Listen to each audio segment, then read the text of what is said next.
بخاری کے اندر ہے, 4886 نمبر کی حدیث ہے. عبداللہ ابن مسعود رضی اللہ تعالی عنہ بیان کرتے ہیں کہ اللہ رب العالمین نے گدوانے والی اور گودنے والی پر لعنت بھیجی ہے. جو عورت گدواتی ہے اور گودتی ہے, اور اللہ کی لعنت ہے ایسی عورت پر جو اپنے چہرے کے بال کو نوچتی ہے, اور اللہ کی لعنت ہے ایسی عورت پر جو حسن اور خوبصورتی کے لیے دانتوں کے درمیان کشادگی کرتی ہے, کیونکہ اللہ تعالیٰ نے جو صورت بنائی ہے اس میں یہ تبدیلی. جب یہ بات ایک قبیلے کی عورت تک پہنچتی ہے, قبیلہ ہے بنو اسد, اس قبیلے کی ایک عورت ہے ام یعقوب نام سے وہ مشہور ہوتی ہے, جب اس تک یہ بات پہنچتی ہے وہ بھاگی بھاگی آتی ہے اور کہتی ہے کہ آپ نے یہ بات بیان کی کہ ایسی ایسی عورتوں پر لعنت, آپ یہ بات کیسے بیان کر سکتے ہیں, کہاں سے بیان کر رہے ہیں؟ تو عبداللہ بن مسعود کہتے ہیں کہ میں ایسی عورتوں پر لعنت کیوں نہ کروں کہ اللہ نے قرآن میں ایسی عورت پر لعنت بھیجی ہے. تو وہ عورت کہتی کہ میں قرآن تو میں نے بھی پڑھا ہے, قرآن میں نے بھی پڑھا ہے, ایسی بات قرآن میں کہیں پر بھی نہیں ہے. آپ یہ بات قرآن میں کہاں دیکھتے ہیں, کس جگہ پاتے ہیں؟ دیکھیے پہلے زمانے کی عورتیں قرآن کے بارے میں کتنا نالج رکھتی ہیں, یعنی کہتی مجھے بھی قرآن معلوم ہے, قرآن میں یہ بات کہیں نہیں. اس کا مطلب پہلے کی عورتیں قرآن کو سمجھ کر پڑھتی تھی, پورا قرآن پڑھتی تھی. آج قرآن سے ہمارا رشتہ نہیں ہے. عورت تو عورت, مرد بھی یہ سمجھتے ہیں یہ قرآن ہمارے لیے نہیں ہے, قرآن مولوی مولانا اور مدرسہ والوں کے لیے, یہ عوام کے لیے نہیں ہے. اور عوام کے ساتھ ساتھ ان علماء کا بھی قصور ہے جو عوام کو قرآن سمجھنے اور قرآن کی تفہیم اور قرآن کو ترجمے کے ساتھ پڑھنے سے روکتے ہیں, منع کرتے ہیں کہ قرآن تم نہیں سمجھو گے, قرآن کی بس تلاوت کرو, سمجھو مت, سمجھنا ہمارا کام, مولوی کا کام.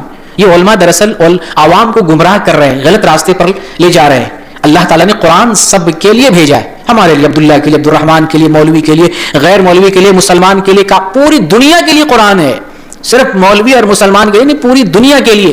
جو ہدایت حاصل کرنا چاہتا ہے, اللہ کے دین پر آنا چاہتا ہے, کامیاب ہونا چاہتا ہے, جنت میں جانا چاہتا ہے, ہر ایک کے لیے اللہ تعالیٰ نے قرآن نازل کیا, صرف مولوی اور مسلمان کے لیے نہیں ہے. یہ سب کے لیے اللہ تعالیٰ کے سارے بندے ہیں, ہندو مسلم کافر سکھ عیسائی, سارے اللہ کے بندے ہیں, سب کے لیے اللہ تعالیٰ نے قرآن میں بھیجا. ہمارے لیے سعودی والوں کے لیے صرف قرآن بھیجا, پوری دنیا والوں کے لیے.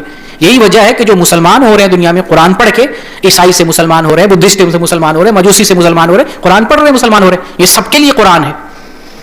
تو بہرکیف وہ عورت کیا کہتی ہے کہ میں بھی قرآن پڑھتی ہوں, قرآن میں یہ بات تو کہیں نہیں ہے. تو عبداللہ ابن مسعود رضی اللہ عنہ کہتے ہیں کہ تم نے قرآن ٹھیک سے نہیں پڑھا, اگر ٹھیک سے قرآن پڑھتی تو قرآن میں تمہیں یہ بات مل جاتی. کیا قرآن میں یہ آیت نہیں ہے, وما آتاکم الرسول فخذوہ وما نہاکم عنہ فانتہوا, جو رسول تمہیں دے دے وہ لے لو, اور جس چیز سے رسول تمہیں منع کر دے اس سے رک جاؤ. تو رسول نے ہمیں ان چیزوں سے منع کیا ہے, تو رسول کا منع کرنا دراصل اللہ کا ہی منع کرنا ہے, رسول اپنی طرف سے کوئی بات نہیں کہتے تھے. اچھا آگے سے کمنٹ کیا ہوتا ہے, وہ خاتون کہتی کہ آپ کی بیوی تو ایسا کرتی ہے, آپ کی بیوی بھی ایسا کرتی ہے. یہاں پر نصیحت ہے, عبرت ہے مدرسوں کے لیے, عالموں اور خطیبوں کے لیے, خود کو پہلے اچھا بنائے پھر قوم کو دعوت دیں, کیونکہ لوگ عوام آپ کو دیکھتے ہیں, آپ ہی کو نہیں آپ کے گھر والوں کو بھی دیکھتے ہیں. اس مولوی کے گھر کے لوگ کیسے ہیں, اس کی بچیاں کیسی ہیں, اس کے گھر میں اٹھنا بیٹھنا رہنا سہنا کیسا ہے. اس میں نصیحت ہے علماء کے لیے, نصیحت کرنے والوں کے لیے. وہ خاتون کہتی آپ کی بیوی بھی ایسا کرتی ہے. عبداللہ ابن مسعود کہتے ہیں کہ اچھا ایسی بات ہے, جاؤ میری بیوی کو دیکھ کر آؤ. انہیں چھوڑا نہیں کہ جاؤ ٹھیک ہے میری بیوی کو دیکھو, دیکھ کر آؤ پھر بتاؤ.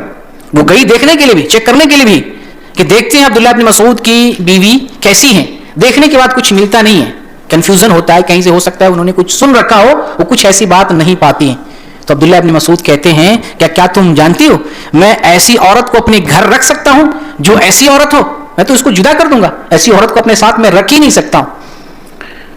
تو بہرکیف پہلے زمانے کی عورتیں دین سے جڑی رہتی تھیں, تعلیم سے, شریعت سے جڑی رہتی تھی. آج ہم اختلاف میں پڑے ہوئے ہیں, جہالت کا کام کرتے ہیں, مسلمان ہو کر غیر اسلامی کام میں ملوث ہیں, غیر اسلامی طرز عمل کو اپناتے ہیں. ان میں سب سے بڑی وجہ یہی ہے کہ ہم لوگ قرآن سے اور دین سے دور ہیں. اس سے ہمیں نصیحت ملتی ہے کہ ہم سب لوگ, مسلمان مرد ہو مسلمان عورت ہو, سب کو کتاب اللہ اور سنت رسول کا علم حاصل کرنا چاہیے.